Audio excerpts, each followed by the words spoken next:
know what they say? Some things in life are bad. They can really make you mad.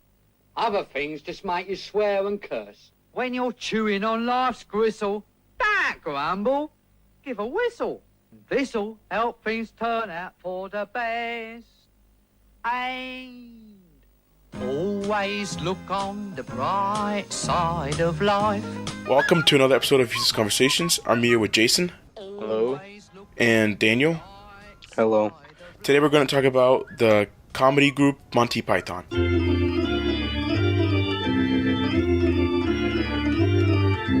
Do you guys know do any of you guys know their names, like all their names? I know there's Eric Idle and Eric John Idle. Cleese.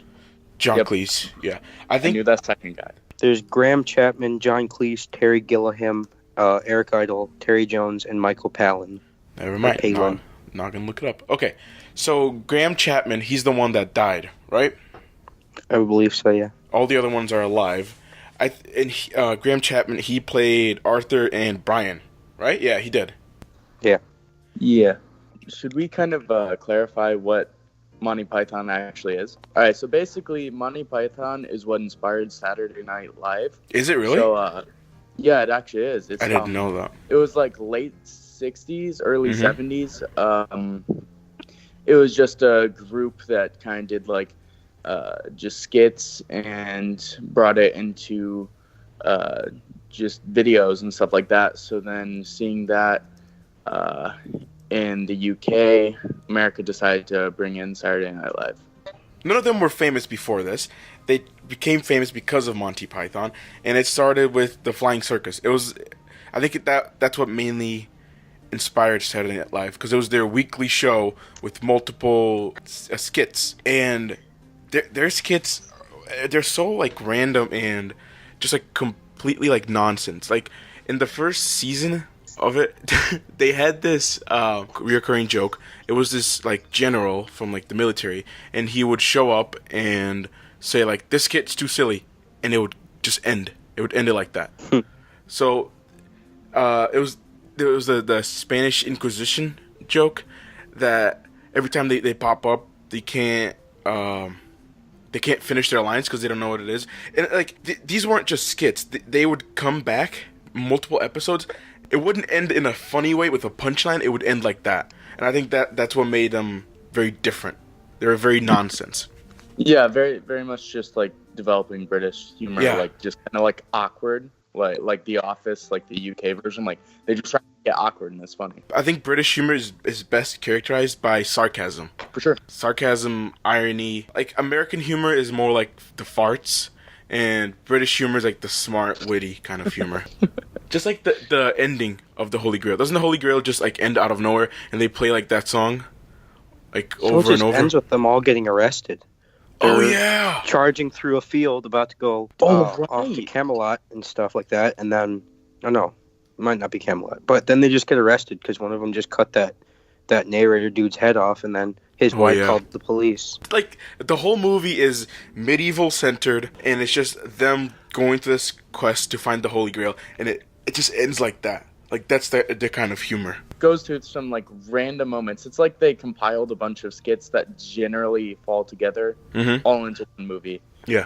There was this one skit they did for the Flying Circus, and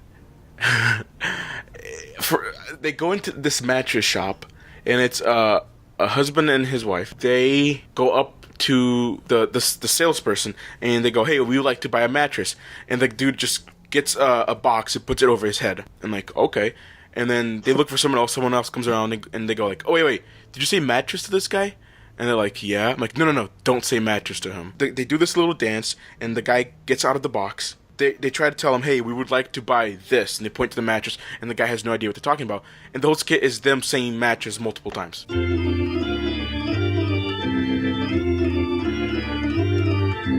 Okay, so going back to the names. So there's John Cleese. I think he's the most famous one of them all because we've seen him in multiple movies.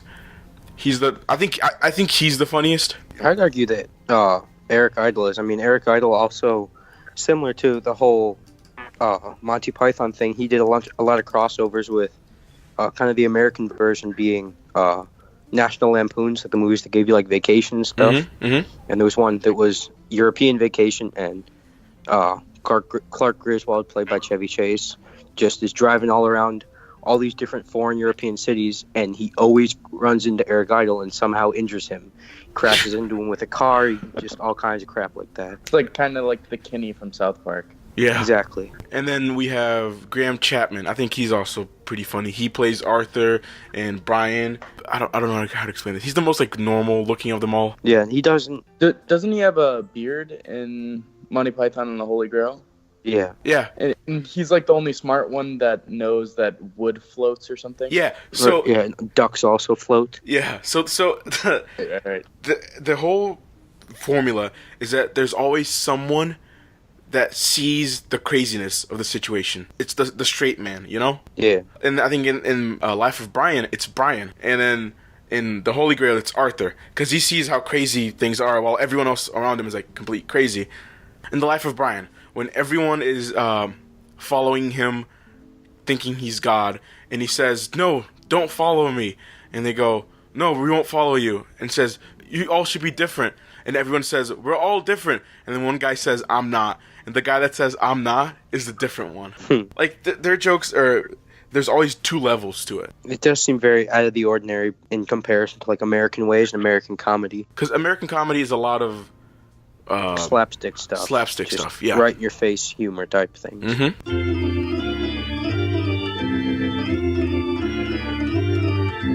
So they had this one guy who, according to them, was part of Monty Python, and we barely see him, which was Terry Gilliam. Do you guys know him, right? I mean, I know him just based on the name, but other than that. So you don't see him in a lot of skits. He played the guy who would hit the coconuts to make the horse noise. Oh, he played Patsy or whatever his name is. Yeah, yes, I know that guy. And so if you search up like members of Monty Python, he's there. All those little like cartoons in between, they were his. Oh yeah, he drew all those. The one with like Yeah. the sun and the moon jumping and the guy writing the books, and then how he ran down the stairs and yelled at the sun and then ran all the way back up 10,000 flights of stairs. Yeah. And then with time, when they started becoming more famous, they started to need him less. So they made sure in their movies, in their skits, they had sometimes saved up for this guy. And he's the only one out of all of them who is American. What a nerd. Yeah.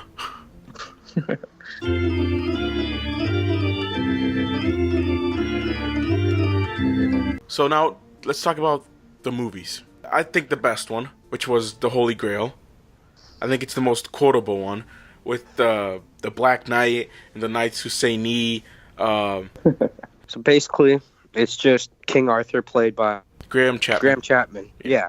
He's basically playing King Arthur, and his whole goal is he's on a quest from God to find the Holy Grail, and he along the way he just finds like a ragtag group of people, including like quote unquote brave Sir Robin, who's the biggest coward of them all. Oh yeah, Sir Lancelot and all these other just typical fairy tale people you would pick, like Robin Hood and stuff like that. Yeah. And they all just go the hell and back essentially trying to find this Holy Grail that may or may not even exist. They wind up killing a crap ton of people at somebody's wedding. I mean, Lancelot storms into a castle, assuming that he's saving a princess, and it turns out to be some dude who just likes singing and stuff like that. Yeah. And they literally slaughter every single person inside the castle. So it's just a lot of like things you wouldn't expect. I mean, you'd expect him to just go in and try to save the princess. No, you just kill everybody on your way in and then apologize on your way out. I think it's the best one because it's the most quotable. We have it's just a flesh wound from the Dark Knight, the Black Knight. The Black Knight. Yeah. We have the Knights Who Say Knee. We have changes to Newt and all those things. When they're like, bring out your dead, they're just walking around looking for people to. Oh my God! Yeah. The guy with the plague who's not dead yet and wants to go for a walk. Be stone dead in a minute.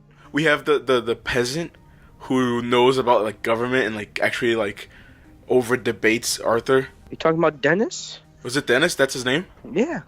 He's just. It's so weird because he's sitting there in the field and he's just piling up mud, and just. Well, they're looking for some lovely filth. Yeah, he's just arguing with Arthur about how their government system is flawed, and like it actually makes sense. Like you wouldn't expect, the joke is that you wouldn't expect the peasant to be that smart. A large part of the movie kind of reminds me of that one scene in Pirates of the Caribbean where they're really just trying to figure out what keys do. Does anyone remember that scene where they're just I think Captain Jack asks, he goes, "What do keys do?" And they're like, Oh yeah, they unlock things. Right there is a direct copy of yeah the whole scene of what they're trying to decide if that lady's a witch or not. It's also floats in water. Yeah, churches, very small rocks. And it's funny because their logic doesn't make sense, because it says that witches should be made out of wood. Wood floats in water. What else floats? And they said a duck. That was Arthur. Arthur came in and actually had an idea. Some dude said that a whole church would float. Yeah. Other people said tiny rocks would float. And then Arthur comes up and says, a duck. And they go, yes. So then they take the witch and they put her in a big scale. A big scale, and put her on one end and put a duck on the other end. And you're like, oh shit, okay, so it's that she's definitely going to weigh more than the duck. And they hit it and she doesn't. She weighs the same as a duck. Well, and it was funny along with that whole slapstick idea and highbrow is the assumed witch didn't even argue. She was just like, that's just a fair point, and then she just let him kill her. That's mainly their comedy. Just taking... It's very satirical. Yes, yeah. Very. Well, there's an entire role reversal too when you get to towards the end of the movie when they have to cross that terrible bridge and you have to answer the 3 questions. Oh my god, those are good. What's your name, what's your quest, and what's your favorite color? Mm-hmm. You take arguably the people who are supposed to be the smartest, the Knights of the Round Table, yeah, and they can't even decide what their favorite color is, and then they wind up dying. And then who's the one that shows up and says, I know, and as soon as he goes up, the questions are like much harder? Yeah, that's King Arthur. And he winds up getting that guy. He asks, what's your name? He says, King Arthur from Camelot. What's your quest? I seek the Holy Grail. And the last guy, what is the wing speed velocity of a swallow? And then Arthur comes up and he's like, African or European? And then the guy asking the questions doesn't know, and he winds up dying. Oh my god, yeah.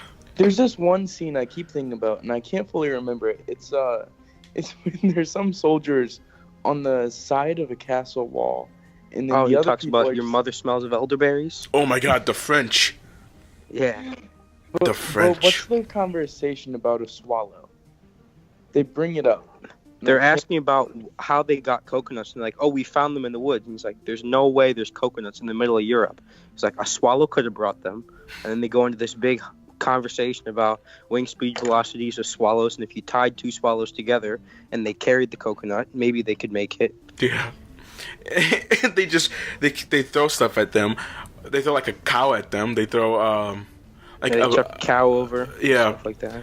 And they try to do the Trojan horse strategy with this rabbit, and you see them push that in. They grab it, and then it cuts, and they're all outside. And I think it was Terry Jones. He's playing the guy who came up with the idea, and he goes, "Okay, so now when we jump out," and they go like, "Who?" And they go like, "No, we," like, but we're not in there, and it's just so dumb because it was like 3 minutes of the movie is them like just noises building, and then they push it in, and that's it. Like the joke doesn't lead to anywhere. Oh yeah, they make the Trojan horse but forget to get in it. Yeah. and then they throw it out at them.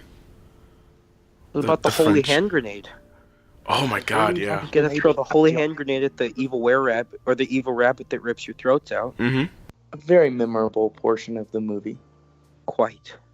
So to describe this scene to people that haven't really seen it, basically, they decide that they need to fight a rabbit before realizing that this rabbit can, just jump up like fly. Oh yeah, they were all cocky about it. It's like, oh, it's just a little rabbit. And the rabbit comes in and has like blood in its mouth, and it attacks all of them. Yeah.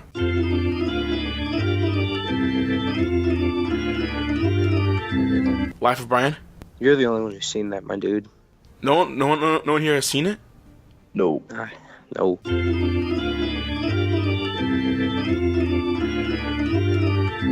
Okay, let's talk about Meaning of Life. I haven't seen this one. Well, I think that the meaning of life. Oh, my bad. The movie. Okay, we're good. The movie. Who has seen it? I haven't. I saw it when I was like 10, so I really only remember the skip where the guy blew up and then the lady keeps giving birth. This one, I think this one was the. Let me see the order they came out. I'm pretty sure it was Monty Python and the Holy Grail, or Flying Circus came first, then it was Holy Grail, then it was Life of Brian, then it was Meaning of Life. Yeah, because Meaning of Life, it was the least famous one. Because Netflix came out with a bunch of Monty Python stuff. They came out with the Flying Circus, Holy Grail, not Meaning of Life, Life of Brian, a bunch of documentaries on Monty Python. Nowhere is Meaning of Life. Like, I couldn't find it. I don't think it's that popular. But like you said, I think it's just multiple skits. I'd argue it's like any like artist's music. It's just the greatest hit type thing. Mm-hmm. Their funniest skits from television and everything just culminated together into one feature film. Yeah, I remember it starts with a class about sex, and it's John Cleese and he's teaching the class, and this woman comes in and he has a pointer stick, to show like the women parts. And he points at them, and he goes, and this is how you have sex. So he undresses, and he just has sex in front of the students to show them how it's done. That's nice, as one does. Yeah, it's just like, it's childish comedy with like a skin of not. I don't know how to say that better. English, no good. It slightly and okay, never mind. No, whatever. It's childish comedy disguised with adult humor, intellectual humor, adult humor. Yeah. So you're basically saying it's SpongeBob. Yep. Wait, I mean, nobody's gonna argue that when SpongeBob is pretending to be a pirate and says, "Look, Gary, doubloons, don't drop them," when he's talking about bars of soap, nobody is saying that's not a prison rape joke. Yeah, but those are seen all over the place in kids shows, all over the place. Innuendo.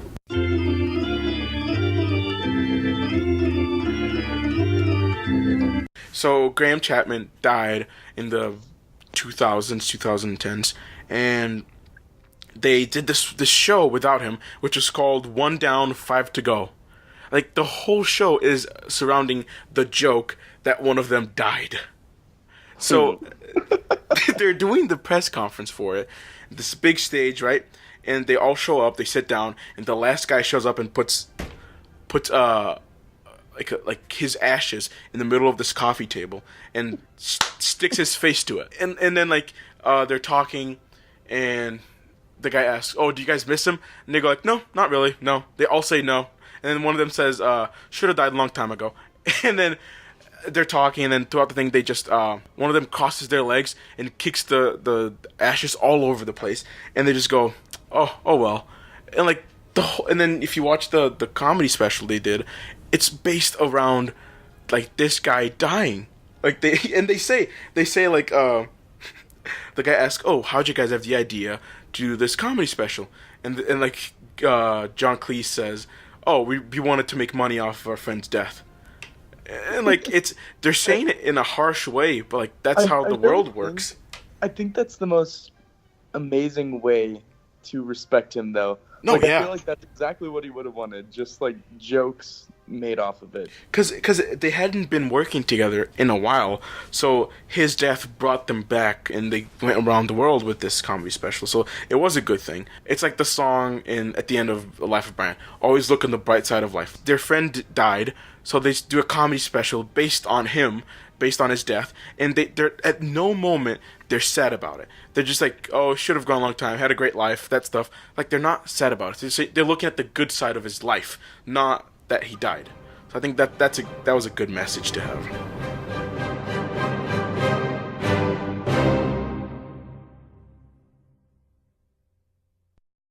Is there anything else we haven't said? I think there's like 3 words we missed. Which are? Subscribe to PewDiePie. Oh God, okay. PewDiePie? Cut that. Jeez, no, I'm not gonna cut that. I'm gonna end like that.